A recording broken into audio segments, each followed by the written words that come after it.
Welcome to our space. Welcome back to another video.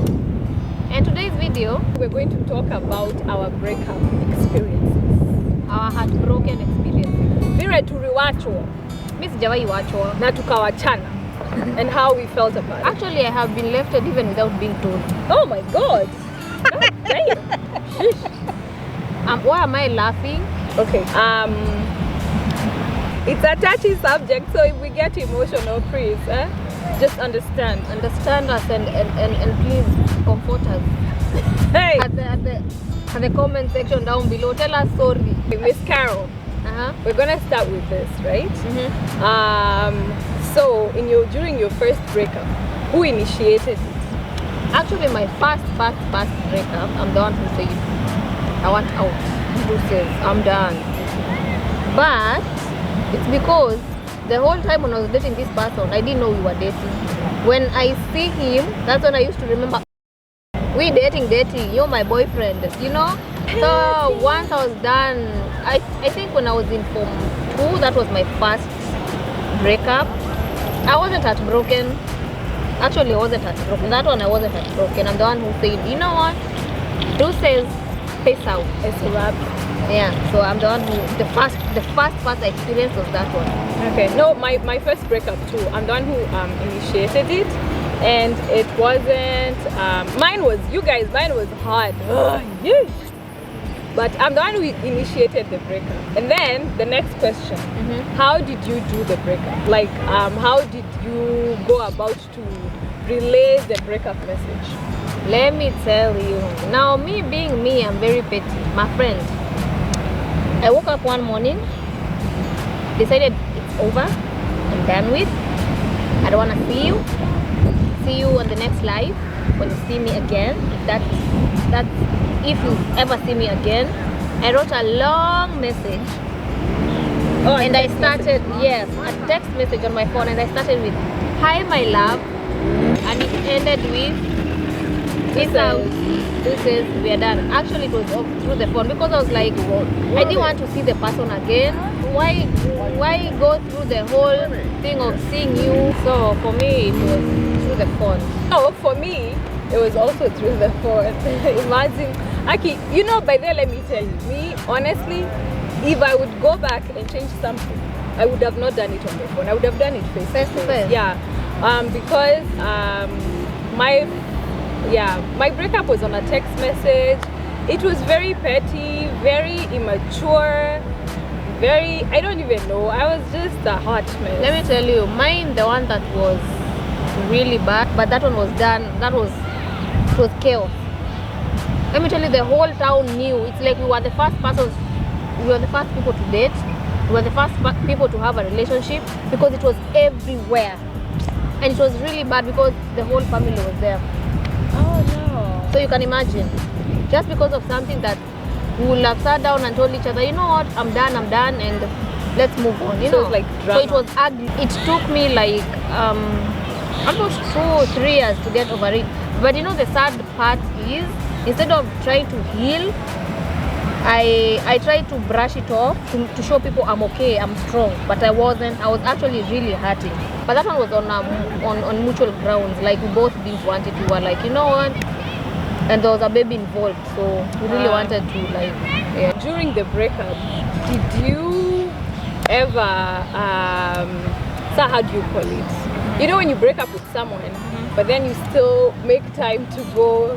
You still see them. See each other. Like, okay, so they are breakup rules, right? And one of the breakup rules is that you're supposed to distance yourself from the so that you person. forget the person. So did you actually follow that? Like, you know, staying away from the person? Ama, were you guys still like talking to each other? Whatever. So for me, the first one wasn't. But now this other one that was really bad, because there was a baby involved, we tried to really like, the first few days, the first few months, I really didn't want to see the person or anything. But because of the child, I really had to see them.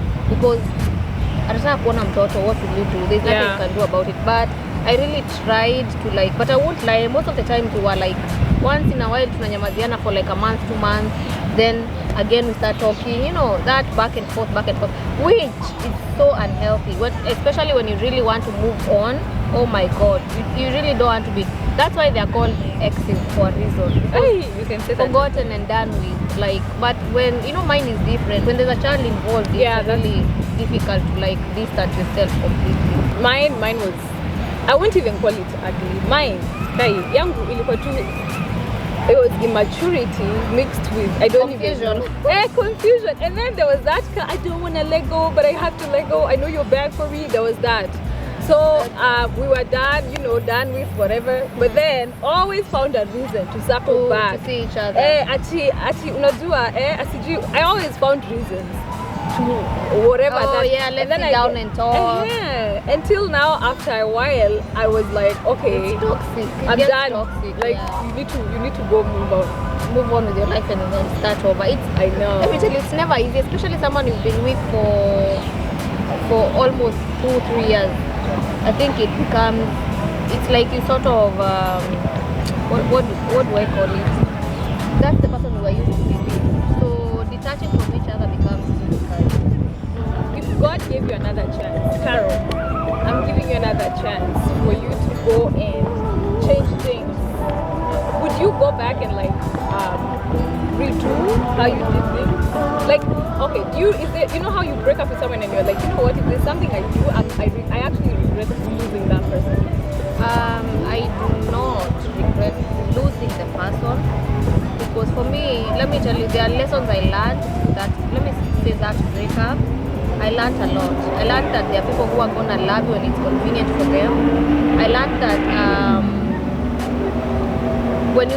when people show you who they truly are, believe them, because actually that is who they are. That is another thing I learned, because people are gonna pretend how they like you when it's convenient for them. When you're there, they're gonna like you. Another thing I realized is sometimes God brings people in your life that are just meant to just pass by, but we cling to them. We cling to them and we feel like, oh, he's the one for me, he's gonna be my husband, and that's not the person God wants you to be with. But again, we make mistakes, we learn from them and we move on. But for me, I wouldn't want to, I don't think I would. Like, the only thing I would want to change is, I wish I knew the things I know now then I would have made the right decision and choices. Maybe then I wouldn't have had the drama and the ugly whatever, those are the things I would have really wanted to change. But unfortunately, it is what it is. No, I think for me too, I don't think I'd go back and change anything, honestly. No, I think whatever happened. And for me, that situation actually made me grow up so much. Yeah, exactly. Yeah. And then also because I hadn't been exposed to relationships so much. So with my first breakup, it was like that one thing of like shaking everything new up, and then you go through the, I don't even know what, the ups and downs of life. I mean, but then it opens your eyes a lot. Yeah, it makes you realize a lot of things about relationships. Actually, you learn a lot. So by the time you go to your next, there are a lot of things, For me, I learned life lessons, relationships, marriage, everything. I know. Yeah, the one thing that I realized, even if it's a relationship, when it's marriage, whatever, let me tell you, if your relationship or your marriage or whatever is based on God, on a nice ground, it's gonna be the best. But it's these Kenyaji things we try, they're not the best. Once you break up with your ex, right? Do you keep his friends? Or do you leave? Are his friends your ex-friends too? Let me tell you something I learned. Let me tell you something. Your boyfriend's friends, they are not your friends. They are his friends, and they will never be your friends. You have your friends, he has his friends. If you break up, please keep your friends. Let him keep his friends. They are not. They will never be. They will be loyal to him, not to you. Yeah, they will be. That's true. They're gonna be loyal to him, not to you. If anything, if you do anything, you think they are your friends, they're gonna come and tell you, oh, your boyfriend is doing this, is doing that. They're never going to tell you. It's a lie. They're gonna tell him. So for me, that is one thing I knew.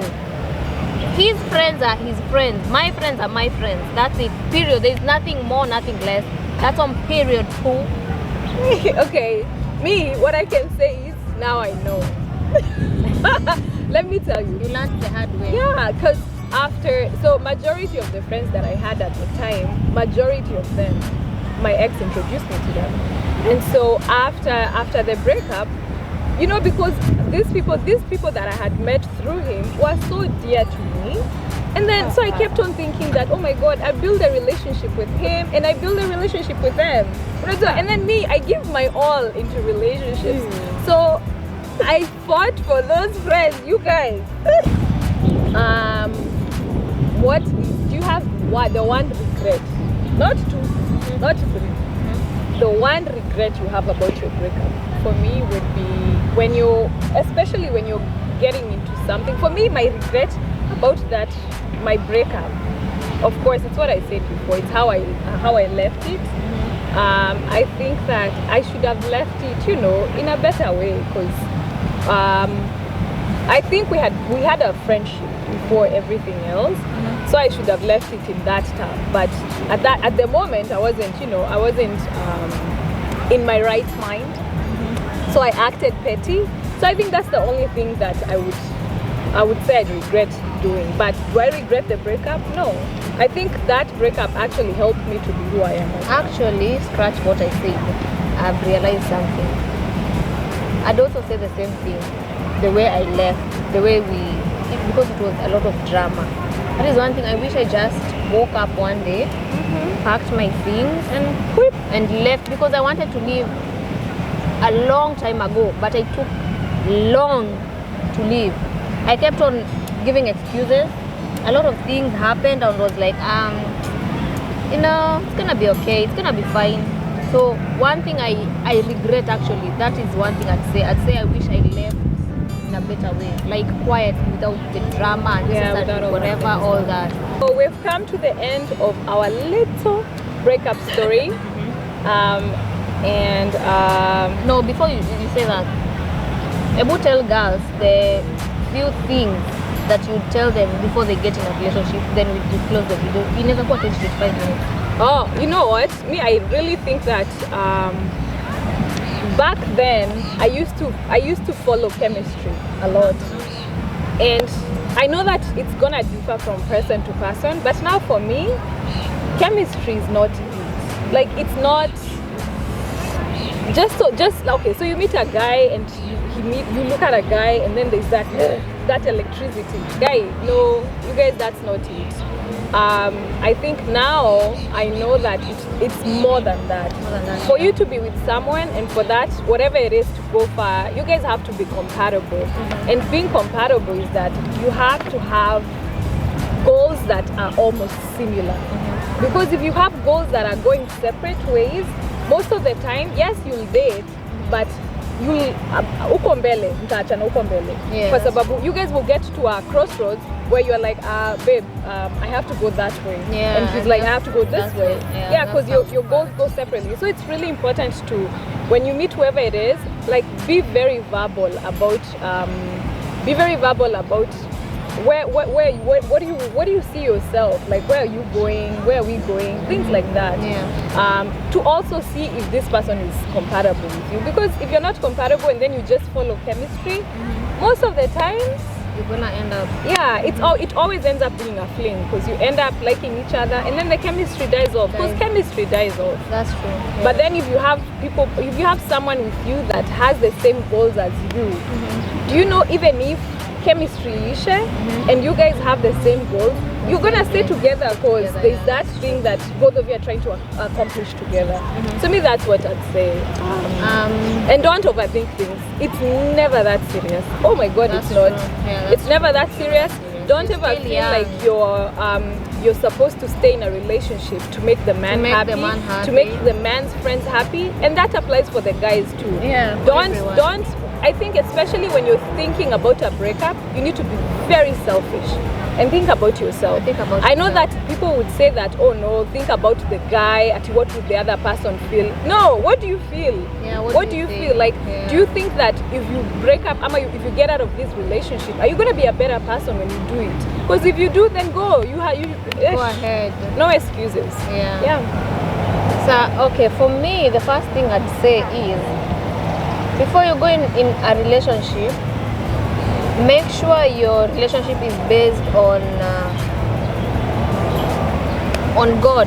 That is one thing I'd say, because you don't want to go in a relationship with someone who maybe you're a Christian and they are not, and they don't even care about Christianity and stuff. For me, that is very important. Let your relationship be based on God's ground and whatever. I'd say that. And then another thing I'd say is, make sure whoever you're falling in love with, you're friends first before anything else. Become friends first, know each other, learn each other, and then make sure you learn the things that this other person does.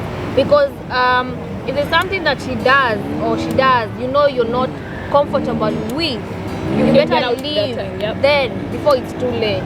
Instead of staying there, then this thing keeps on irritating you. You're gonna change this one. You're never going to change anyone. That is another thing. And then the last and final thing I'd say is, make sure you are happy by yourself. Don't depend on this person to be happy. Make sure you're happy by yourself. Start with yourself. Make sure you're happy, because happiness is not going to come from this other person. If you're expecting that from the other person, you'll always be unhappy. No, that's so true. Make sure you're happy, you're fulfilled, you're everything, you're full, your cup is full. So that the only thing you're doing to this person is you're loving them right, and you're pouring from a cup that is full. Whatever is overflowing is what you're giving this other person. Yep. So for me, that is what I'd say. Yep. Yeah. So those are my little nuggets of wisdom for tonight before we leave. This has been your host, Caroline Kamau, coming live from New Jersey. Thank you so much for watching. Please don't forget to like, to share, comment, subscribe, and please guys, I am begging of you, those of you who are watching without subscribing, is it that we are too boring or what? Like, come on guys, just subscribe. Take us to like 100 what? 100 subscribers. We are at 95, right? Like 5 of you just subscribe and make us happy, because we know you like us, right? Okay guys, thank you so much for watching. Until next time guys, bye. Peace out.